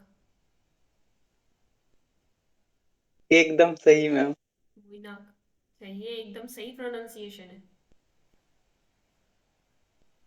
और निर्माल्यो, निर्माल्यो क्या बताते हो तुम अपने नाम? यस, एकदम सही। निर्माल्यो और मोइनाक, मतलब ओ ज्यादा होता है बंगाली में, यस मैम। इसलिए मैम बोल देते हैं हम ओ। जैसे क्या, जॉल, जल को जॉल कहते हैं। Yes ma'am. जॉल खावे, हर चीज को खाते हो आप लोग, पीते नहीं हो। हम लोग जल पीते हैं, वैसे तो हम जल को पानी बोलते हैं। Yes ma'am. शुद्ध हिंदी, जॉल खावे। चलो आगे बढ़ते हैं। एक बार अभी इस पे वापस आएंगे, नहीं तो फिर इसका पोस्टमार्टम मुझे बाद में करना पड़ेगा। कुछ ना कुछ तो कहीं ना कहीं मिलेगा ही लूप होल, दोनों से सेम ही आंसर आना चाहिए। देखो, अब एक लीनियर डिफरेंशियल इक्वेशन में फर्स्ट ऑर्डर फर्स्ट डिग्री में एक टाइप कराती हूँ। First order first degree linear differential equation कैसी दिखेगी? कुछ इस तरीके से दिखेगी। इसका सॉल्यूशन निकालने का डायरेक्ट तरीका है, ठीक है, प्रूफ प्राप्त में हम नहीं जाएंगे, सीधे इसका तरीका क्या है इंटीग्रेटिंग फैक्टर निकल जाता है इसका। कैसी फॉर्म होती है इसकी? D y by d x plus p x y is equal to q x. एक फर्स्ट ऑर्डर की पॉलिनोमियल जैसा है ना ये, d y by d x की फर्स्ट ऑर्डर की polynomial, d y by d x की पावर 1 फिर पी एक्स कुछ इस तरीके का, फिर फंक्शन ऑफ क्यू एक्स साथ में मल्टीप्लाइड है, तो इसीलिए लीनियर है, पॉलिनोमियल टाइप की है। इसका इंटीग्रेटिंग फैक्टर निकालते हैं हम direct, e integration of p x d x, और डायरेक्ट सॉल्यूशन का भी फॉर्मूला है हमारे पास, y into integrating factor is equal to integration of q into integrating factor dx plus c। ठीक है।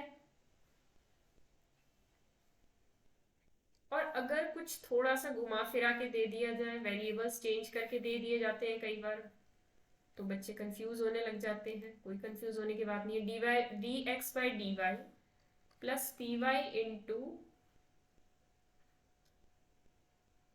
Plus p y into x is equal to q Y.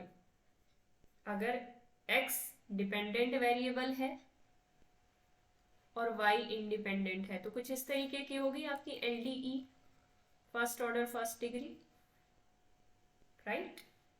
तो अब इसका इंटीग्रेटिंग फैक्टर क्या निकलेगा? e integration of p y d y, yes और no? Yes ma'am. और solution क्या निकलेगा? अब सॉल्यूशन याद करने में थोड़ा सा टाइम लगता है, ठीक है, तो हमें याद जो रटा हुआ होता है वो ये होता है, y into integrating factor is equals to integration of q into integrating factor dx plus c। अब ये जो रटा रटा है सोल्यूशन है, इसमें y की जगह x, x की जगह y रिप्लेस कर दो, तो x into integrating factor is equal to integration of q into integrating factor. अब देखो q तो y का ही फंक्शन होगा, तो ये सब चिंता करने की जरूरत नहीं है, सीधे आप रखोगे यहाँ पे dx की जगह dy प्लस c। ठीक है। तो आपकी जो लॉजिकल थिंकिंग है उसको चेक करने के लिए कई बार वेरिएबल चेंज करके दिए जाते हैं, समझ गए? और चेंज इंटरचेंज करके ही नहीं, कुछ भी दिया जा सकता है, dz by d t plus p t into z is equal to q t. समझ रहे हो मेरी बात? तो आपको जो रटे रटाए सॉल्यूशन, हाँ, रटे रटाए सॉल्यूशन है, इंटीग्रेटिंग फैक्टर निकालने का क्या तरीका होता है? ई इंटीग्रेशन हो, अब जो ये फंक्शन हो जिसका पी टी डी टी, बस ध्यान रखना ये इंडिपेंडेंट वेरिएबल का होना चाहिए, तो पी टी डी टी कर दोगे यहाँ पे, सॉल्यूशन निकाल दोगे। सॉल्यूशन क्या निकलेगा जल्दी से बताना जरा, अलग अलग वेरिएबल में करने से मेरी अच्छी प्रैक्टिस हो रही है। z इंटू e की power p t d t z into e की power p t d t is equal to integration q t integration q t e की power integration p t d t ये Pikachu कहाँ से आ गया? Plus c plus c. D d किसका आएगा? D t आएगा प्लस सी।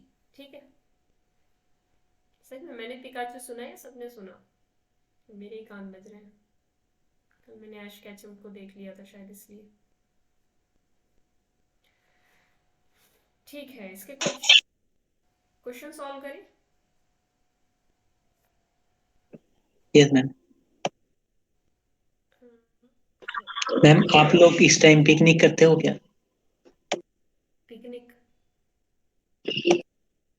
पिकनिक मतलब इस टाइम, मतलब किस टाइम?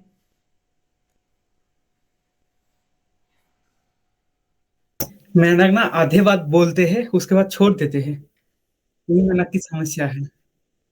पिकनिक का मतलब मैम बंगाल में लोग इस जनवरी फरवरी के मास में घर से बाहर जाकर खाना पीना खुद बनाकर खाते हैं, मस्ती करते हैं। अच्छा, मैम हमने वनो भोजन का नाम सुना है? वन भोजन। खुद बना के खाते हैं बाहर कैंप लगा के? हाँ मैम बिल्कुल। बाप रे बाप, तो बॉक्स बात टॉक्स ले करनी जा चाहिए आपको। बॉक्स ले जाके। अच्छा, पता नहीं भाई, हमारे घर वालों को तो बड़ी ठंड लगती है।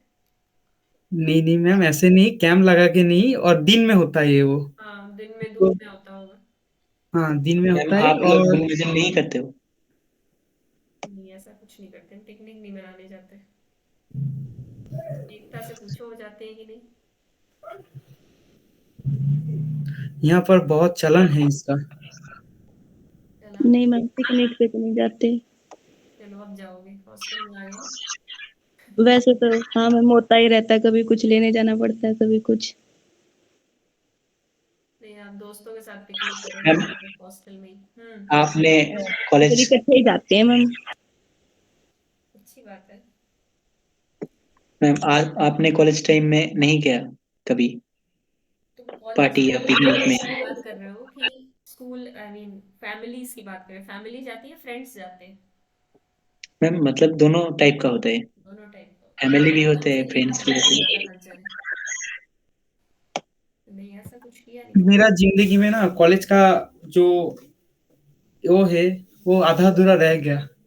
मेरा कितना इच्छा था मैम, हाँ मैम, मेरा कितना इच्छा है कि मैं कभी बांक करूँ, कभी ऐसा मस्ती करूँ कि जिंदगी में नहीं किया। जब सोल्यूशन स्कूल टाइम में पे हो, साथ साथ बातें करो। तो फिर हाँ क्यों नहीं मैम, किया? कोरोना आ गया। हाँ मैम, सेकेंड ईयर में उठा, उसके बाद ही तो ये सब सोचते हैं ना मैम। फर्स्ट ईयर में तो बच्चे अच्छे होते हैं। थर्ड सेमेस्टर तक ठीक था, फोर्थ सेमेस्टर भी हुआ था, लेकिन उसके बाद सही बात है। मैम यूनिवर्सिटी बंद हो गई। बंद हो गई ओमिक्रॉन की ये वजह से? Yes ma'am. क्या अभी पता चला है क्या? मैम आज ही मैम बंगाल में भी ऐसे ही हाल है। अच्छा, यूनिवर्सिटी बंद हो गई तो हॉस्टल? हॉस्टल अभी तो खुले हैं। अच्छा, ओमिक्रॉन की वजह से महाराष्ट्र और बंगाल में भी यही बंद हो रहा है, जैसे दिल्ली तो बंद हो इस गया। मुंबई में तो नहीं बंद अभी हुआ तो अभी तक। 12 तारीख तक नोटिस आया है, अच्छा। बट ये इंक्रीज होता रहेगा। इंक्रीज होता है क्योंकि एक्चुअली केसेस थोड़े बढ़ ही रहे हैं ओमिक्रॉन के। हमारा भी ऑनलाइन होना चाहिए कॉलेज। होना चाहिए। यस मैम, टाइम जाता है ना टाइम आने लगता है, हाँ। जाने, और कॉलेज में टाइम भी बहुत जाता है मैम दोस्तों के साथ। हो तो जाते ही है।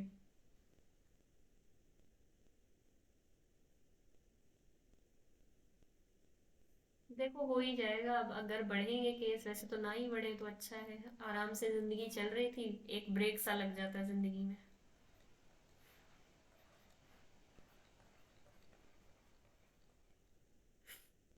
बर्नौली करानी है मुझे, इसके बाद जल्दी जल्दी किया करूँ।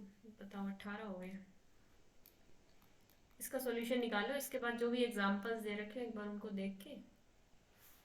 एक सेकेंड एक सेकेंड, इसका जल्दी से निकालो तो फिर हम नेक्स्ट एग्जांपल में बात करेंगे। अब फिर आपको कोटेंजेंट एक्स का इंटीग्रेशन आना चाहिए, नहीं तो cos x by sin x लिख के इसका इंटीग्रेशन कर दो, जैसे आप देखना चाहो इसको। क्या होता है इसका इंटीग्रेशन? log sin x। ठीक है।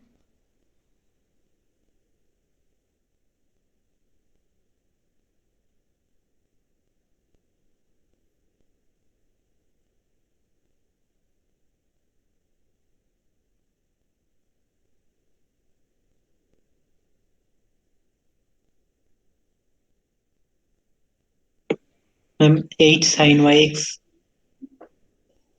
हम्म 8y।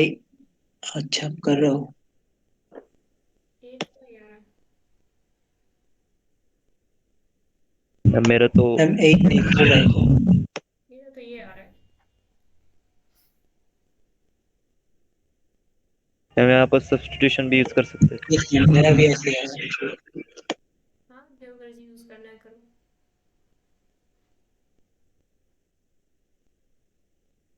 मैम यहाँ पर sin 2x होना चाहिए था।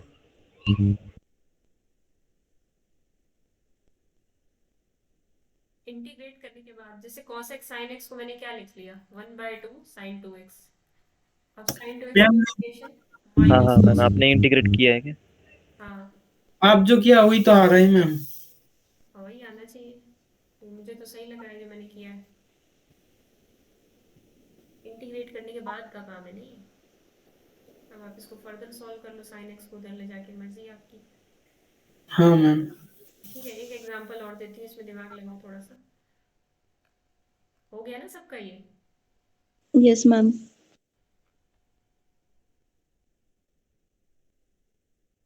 मेरा अलग आया आंसर। एक सेकंड बीच में ये एग्जांपल छोड़ रही हूँ, कर लेना। और एग्जाम्पल का मतलब ये नहीं कि सॉल्यूशन देखना, जरूरत ही नहीं है, इतने सिंपल क्वेश्चन है। ये वाली देखते हैं, एक second. x plus 2y cube divided by dx is equal to pi x plus 2y। क्यों वन लगा रहा है, कहाँ से लगा रहा है बताओ। मेरा आंसर आया y sin x is equals to sin square x upon 2 plus c। Sine square x, आपने क्या किया, साइन एक्स को सब्स्टिट्यूट किया। Yes ma'am.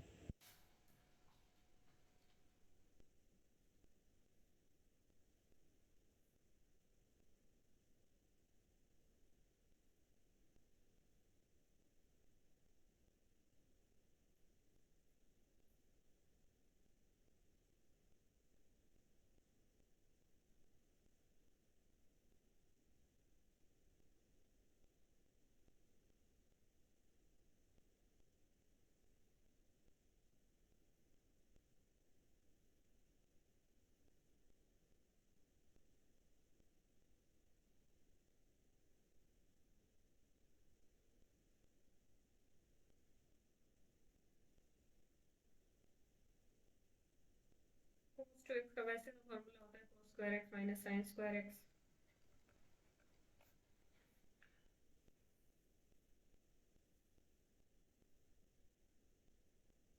इससे तो दोनों ही आंसर ठीक है। मैम हो जा रहा है, सेम ही आ रहा है। सेम ही आ रहा है। अगर मैम cos 2x को 2 sin square x 1 minus 2 sin square x ले लिया जाए, हाँ, आ रहा है मैम। 1 माइनस 2 से, अच्छा ये डिनोमिनेटर अलग आ रहा होगा आपका। Yes ma'am. ठीक है फिर, ठीक है ठीक है। इसको क्या करें, इसको कैसे सॉल्व करें, देखो x plus 2y cube divide by d x is equal to y. अभी तो ये y के अंदर नॉन लीनियर है, तो थोड़ा सा इसको, लीनियर नहीं है तो हम एग्जैक्ट भी नहीं लगा सकते। क्या कर सकते हैं, लीनियर वाले मेथड तो लीनियर में लगेंगे। मैम dx dy को हमने लिख लेंगे तो अच्छा, ये नॉन लीनियर इन y है, लेकिन जब y के मैम साथ x का एक वैल्यू पुट करेंगे तो ये नॉन लीनियर इन x है। देखो कैसे, जैसे कि मैंने कहा dy by d x is equal to y, sorry x plus 2y cube, और dy बाई डी एक्स को उधर ले जाएंगे तो ये क्या हो जाएगा y dx बाई dy। जरा सॉल्व करना है इसको। अब इसको लीनियर फॉर्म में चेंज करो और जल्दी से सॉल्व करो। dx बाई dy की वैल्यू क्या आएगी,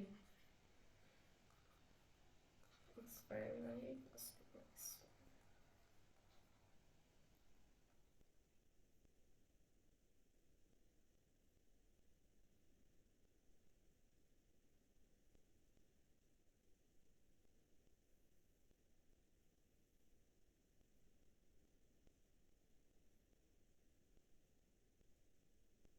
तो कई बार हिंट्स छुपे होते हैं क्वेश्चन में। मैंने कहा ना, क्वेश्चन तो dy बाई डी एक्स की फॉर्म का दे रखा था, लेकिन dx बाई dy का अब यूज होगा। तो हमें dx बाई dy के जो इंटीग्रेटिंग फैक्टर का तरीका है वो कंफ्यूज नहीं करना है dy बाई dx वाले तरीके से, ठीक है ना।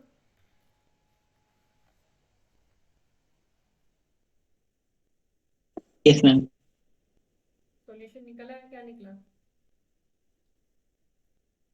इंटीग्रेटिंग फैक्टर तो आ रहा होगा A integration of minus 1 by y d y, यानी कि इंटीग्रेटिंग फैक्टर हमारा आ रहा है माइनस लॉग वाई, यानी कि 1 बाय वाई, ठीक है। 1 y इनवर्स, हाँ 1 by y। तो अब क्या आएगा, x into integrating factor is equal to integration of q into integrating factor into d x plus c. Q क्या है यहाँ पे, क्यू क्यू क्यू क्यू, ये क्यू है और ये p था, 2y स्क्वायर। तो बड़ा अच्छा सॉल्यूशन निकलेगा यहाँ से। तो x by y is equal to y square plus c, ऐसा आ रहा है सॉल्यूशन। Yes ma'am. ऐसे भी लिख सकते हो, x की वैल्यू निकल आई y के टर्म्स में, अब चाहे y की निकाल लो चाहे z। Yes ma'am. एक फाइनल चीज देखते हैं। अब एक आप जो भी एग्जांपल इसमें रह गया वो देख लेना। अब आपके क्वेश्चंस। मतलब सॉल्यूशन तो इजी था, बस देखने का तरीका ही था वो। हाँ, और देखो कई बार थोड़ा सा चेंज होगा, जैसे इस क्वेश्चन में इसको खुद से ट्राई करना, इस क्वेश्चन को पहले खुद से ट्राई करने की कोशिश करना। ये हाँ शायद यही है या कोई और था, पता नहीं, याद नहीं आ रहा मुझे। लेकिन हर एग्जांपल को पहले खुद से ट्राई करना, थोड़ा बहुत मैनिपुलेशन करके चेंज हो जाता है वो अच्छी सी फॉर्म में, सुंदर सी फॉर्म में। तो अब देखते हैं Bernoulli's equation which is more important than linear equation. ये इसकी टाइप तो लीनियर इक्वेशन जैसी ही होती है, बस यहाँ पे क्या होता है, this is of this type. ठीक है, इसमें क्या होता है, y की पावर n होती है समथिंग, यहाँ पे y की पावर n होगी। पहले क्या था, सिर्फ qx पड़ा था, y के साथ कोई पावर नहीं पड़ी थी। तो इस टाइप की फॉर्म को हम या तो इस टाइप की दे रखी होगी या इस टाइप की, हमें चेंज हमेशा इसको इसी टाइप में चेंज करना है। मतलब वो y की पावर n ना इधर ले आओ। इधर लाने से क्या फायदा होगा, हम 1/y की पावर n-1 को सम z पुट कर पाएंगे, और उससे क्या फायदा होगा, हम दोनों साइड डेरिवेटिव करेंगे। तो देखो जब हम डेरिवेटिव करेंगे तो ये क्या हो जाएगा, -n-1 डिवाइडेड बाय y की पावर n, ये कुछ ऐसा बनेगा, dy by dx is equal to dz by dx। तो अब देखो 1/y की power n dy by dx, इसकी वैल्यू सब्सटीट्यूट कर देंगे हम पूरी तरह, ये वाली 1/y की power n dy by dx, ये 1/n-1 इधर जाएगा, dz बाई dx। मैं एग्जांपल से समझाती हूँ आपको, उसके बाद हम सॉल्यूशन इजीली निकाल पाएंगे। थोड़ा बहुत आपको क्लियर हुआ होगा। एग्जांपल लेते हैं, बड़ा लंबा सा एग्जांपल है। y log x minus 1 y dx is equal to x d by,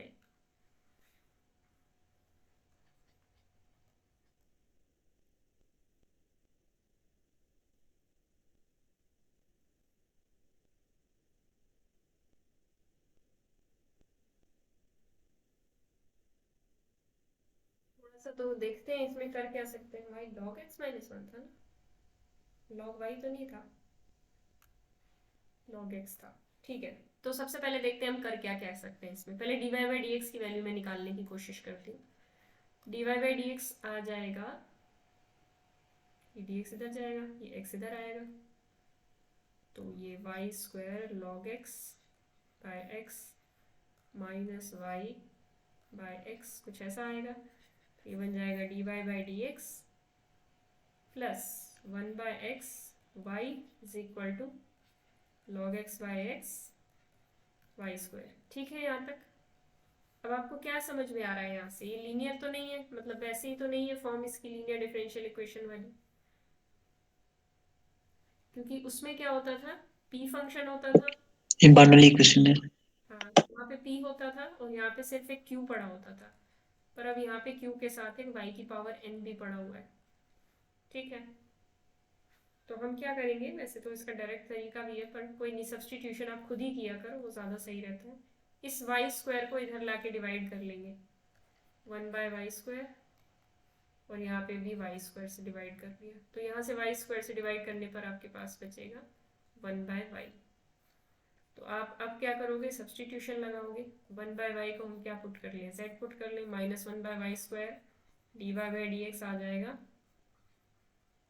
dz by d x. जल्दी आगे से सॉल्व करो, साथ साथ करते रहो सॉल्व, कंप्लीट सॉल्व आपको ही करना है। तो 1/y square dy by d x की वैल्यू आएगी -dz by d x plus 1/x, और 1/y की वैल्यू है z, तो उसकी जगह मैं z डाल देती हूँ, is equal to log x by x. तो अब क्या ये लीनियर इन z नहीं हो गई, लीनियर इन z, बताओ हुई कि नहीं।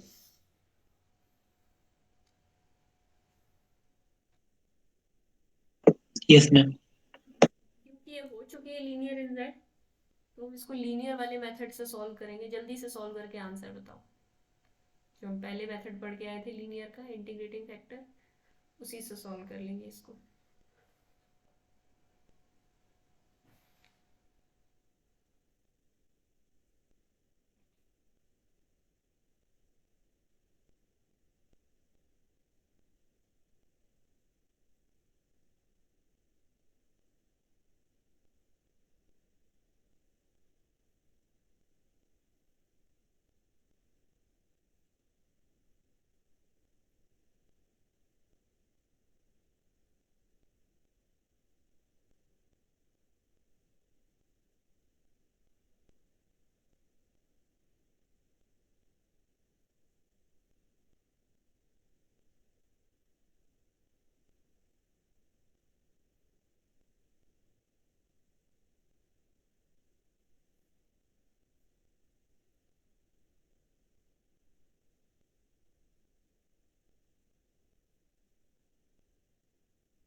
मैम एक बार वो वाला क्वेश्चन दिखाओ शुरुआत में। हाँ यहीं पे पर आपने कुछ गड़बड़ है क्या कैलकुलेशन में? इंटीग्रेटिंग फैक्टर ऐसे क्या कर दिया मैम? इंटीग्रेटिंग फैक्टर, इसका इंटीग्रेशन लेना 1/x का log x, तो e की power minus log x integrating factor आएगा, इसको हम अच्छा अच्छा 1/x, हाँ हाँ ठीक तो भाई।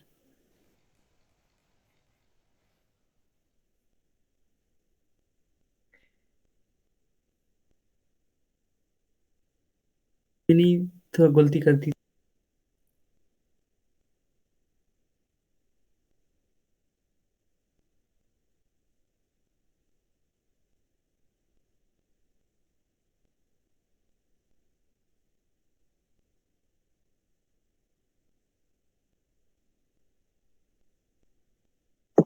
हाँ मैम ऐसे ही आ रहे।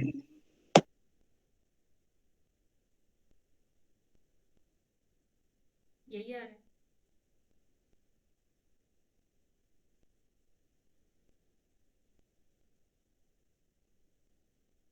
ठीक है,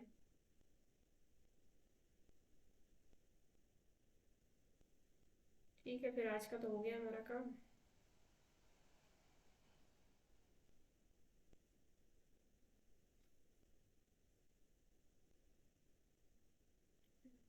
मिलते हैं 10 मिनट बाद।